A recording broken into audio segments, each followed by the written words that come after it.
Good cold morning here in the Northeast. My name is Scott Redler, Chief Strategic Officer of T3Live.com. And I'm Brittany Umar, all bundled up and bringing you Morning Call. And we are seeing mixed markets around the world this morning, as it seems to be the theme so far for 2014. But our SPX futures, however, up about 6 to 7 handles, prompting the question, Scott, if this could be the start of a January move. If it is, what's everybody going to talk about? We're no longer a soggy start.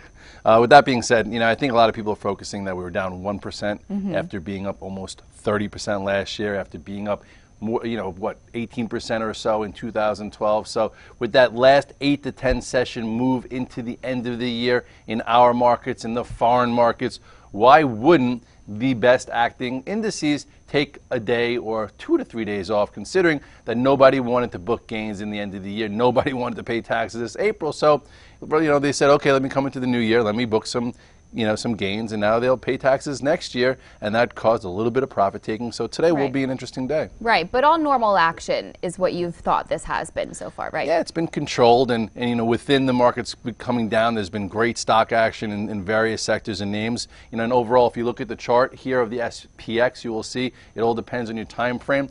If you go all the way back to 2012, look at this trend line. It's only been tested maybe once.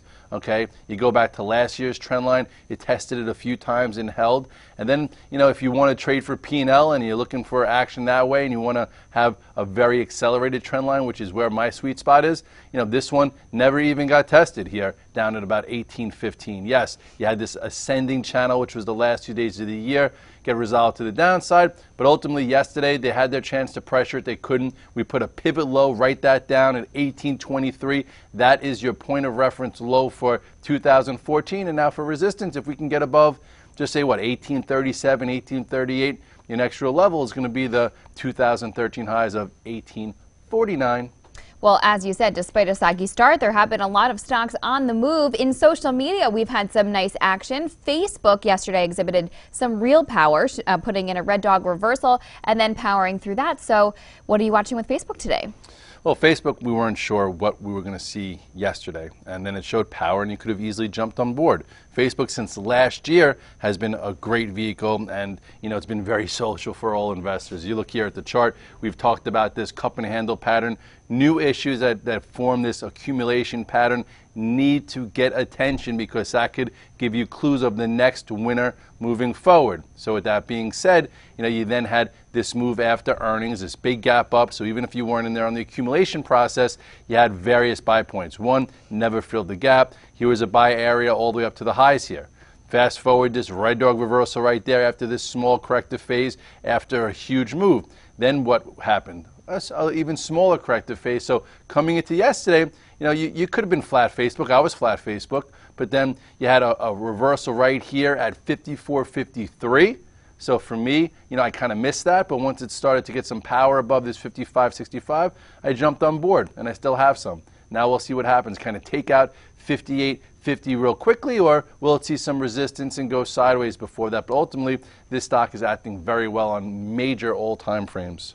Well, going down the list here to the next strongest within the group, Twitter was downgraded but did come off its low of the day and is building that wedge-type pattern that you had discussed. So what do you see with Twitter? A wedge pattern is a pattern of indecision after a big move, because some don't know if it needs to correct more, so it consolidates gains. So some people take profits, some people get short thinking it can't go up anymore. All in all, though, it's setting up pretty nicely. You look at the chart here, and you'll see that way back here is when the stock woke up right around 42.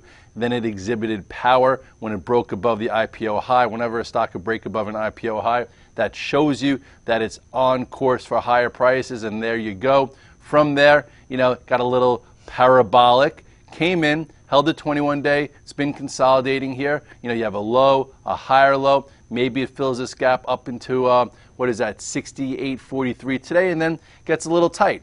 And then we'll be able to see which way it goes. In order for this to resolve to the upside, I think it's going to have to get above this peak, which is about 70.43. I do not expect that today, but this should be on any trader's radar, especially on 5 and 15-minute time frames. Good. Okay, well, while not as strong as Facebook and Twitter, Yelp finally pushed through 70-ish. So how good does this look right here? Well, this one's more in Sperling's category, because for me it's been tricky and wishy-washy. It's the first time it's really closed above 70 in a while. So it puts it in the game for a move back to new highs. You look at the chart here. First time it poked its head, I know this stock could, it needed a lot of Yelp to get through there. But anyway, it finally did above the 8-day, and that's where it closed. And now this is where the old highs are. This comes in right around 75.37, not too far away. So if you bought this yesterday, I'd say stay with some. This could be your day one, and then we'll figure out if you can take out those highs.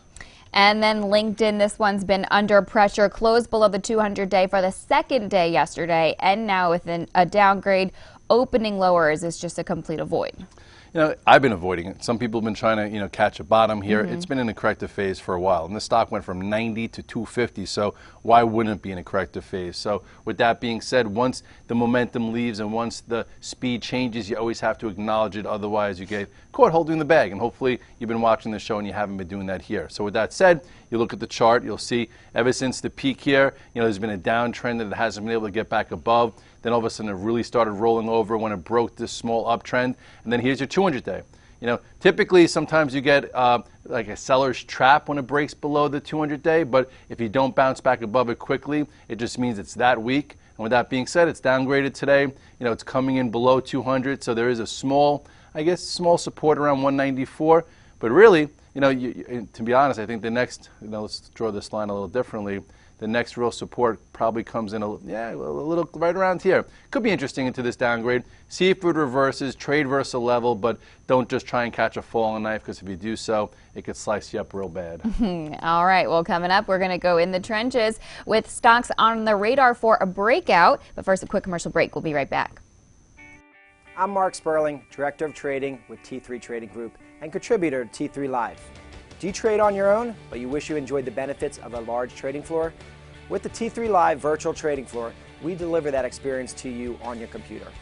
On the VTF, you can follow the long and short positions of experienced professional traders like myself, Scott Redler, and others, and listen to our live radio stations as we navigate the markets. In addition, you get the added value of a large community of sophisticated and like-minded traders. In my opinion, joining the room will be the best trading decision you will ever make. I would like to invite you to begin your membership with a 7-day free trial. To get started, visit t3live.com and click on the Virtual Trading Floor tab. Have a great day, and I look forward to seeing you in the VTF. We're back and going in the trenches with stocks on the radar for a breakout. And one of the things you look for is a tight pattern, which VMware is showing right now. How interesting do you find it? I'd say it's a B+ setup because it's not a leader, it's not near the highs. It's been pretty much consolidating last year. It was very wishy-washy, but a lot of people are talking about cloud computing, virtualization, so we'll see if this one can get going this year. You look at the chart here, there are a few things that I do like, so let's take a look. You have this downtrend that it broke above, in mid-December. Okay, then it held higher, let the 8-day catch up, so now it's getting tight. So if you take a closer look here, you will see going sideways, that if it could stay above, just say yesterday's low even, if you want to be that tight, of 88.59 and go sideways, there could be an additional buy for breakout if the market needs some players, so to speak, and that's above 90.20. And then this pivot here is, I believe, 90.75. So I'd like to see some volume come in. It looks okay. Here's that downtrend broke, hovered, went again. Now you have a nice bull flag. The question is, can it really get going? Green Mountain Coffee. I had some of their coffee this morning out of my Keurig, and the pattern there looks like it's getting tight. What do you think here? I had some there too. It's good there stuff. You go. Nice. Do you have the single one, or do you have the 4 or 5 bagger? I don't know. I do the single cup and press large. That's all I know. There you go. And we all need large caffeine in us to get going, especially this early. So with that being said, maybe some of you also, so that generates revenues for this type of company.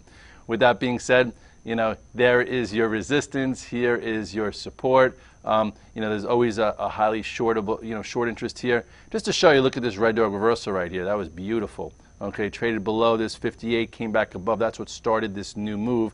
Now it's going sideways. So if you're looking for something to do, this is, I'd say, a B play above 77.58. Perhaps it gets back on its horse.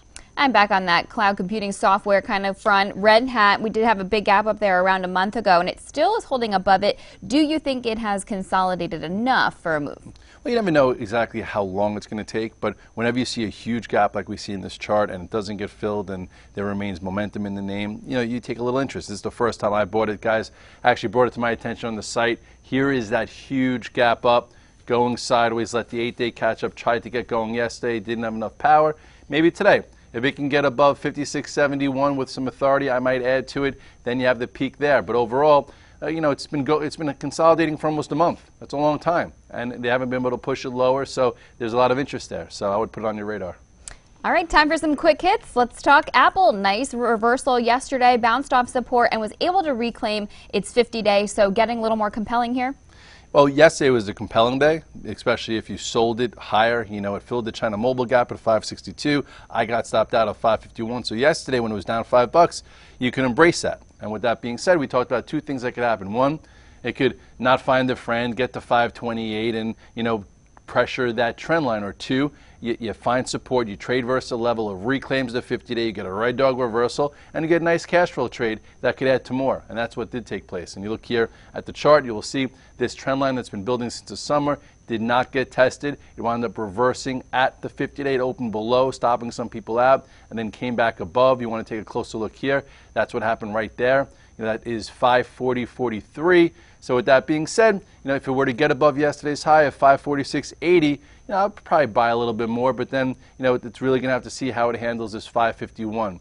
At this point, you're going to see some resistance, but at some point, maybe this builds a nice little descending channel here, and then that could be another technical buy area. But I'd say for today, it's opening up. If it could hold the gap, great. If it gets above yesterday's high, even better, and then, see how it handles that spot. How about Google opening at all-time highs and another upgrade from Deutsche Bank? This one's just been holding up the best out of the group. Yeah, this one held the 8-day where a lot of the other high beta names have not, and it's nice and tight. So with this, I'd say as long as it stays above 1121, it could extend today. Here's that nice tight pattern. Here's that earnings gap. Remember I just showed you the earnings gap in our hat or whatever that gap was from, and then it didn't get filled, and this has just been trending higher. Nice tight pattern above 1121. If that were to hold, if they try and push it in, then who knows? You have new highs, so it could continue. I've talked about 1,200 plus for this name. I'd love to see them do a split. Even if they don't, I think it sees it. And meanwhile, the bank showed relative strength again yesterday. I'd like to see participation for them. And your number one pick, Bank of America, still doing well. Yes, I wish this would have waited for my 2014 thesis, right, but it didn't. So if you're on the virtual trade floor and you're involved in the community, you know that 1575 was the spot that I was looking at, or 16. You go look at the chart now. The reason being, this was your nice tight pattern. It chose to break out before. Okay, so that was your spot. Up 3 days. Now it's on its fourth. I am not a buyer on the fourth day. I'll probably trim a little bit more. But even though it looks extended here on the daily, check out this weekly. You go to the weekly chart, or even, the monthly chart. This stock still, has, I believe, a lot of room in the tank for 2014. Here is 19 to 20. And then if the market and the stock really wants to get frisky, why not 24 for 2014? So with our SPX futures pointing to a positive start this morning, looks like today could be an interesting day. Yes, we'll see if it builds. I come in, I think, with 7 longs, 1 short. I'll see if I could add to my short and trade out of it, and then add to my longs if they act well. Maybe look for some new longs. But ultimately, looking for great-looking patterns and relative strength has been rewarding again. Just like 2013, it's been the same for 2014. Maybe even a little bit more so, because the indices were down, just say 3 sessions, where you still could have bought some good stocks, good patterns, and moved your feet quickly, which is what we try and teach you here. So with that being said, if we gap up and hold it, I think people are going to start saying, oh, I don't want to miss the move this time, and then the 2013 highs could become a magnet pretty quick. Just remember, we have the jobs number on Friday. All right, and that's your morning call for this Tuesday. Happy trading and stay warm.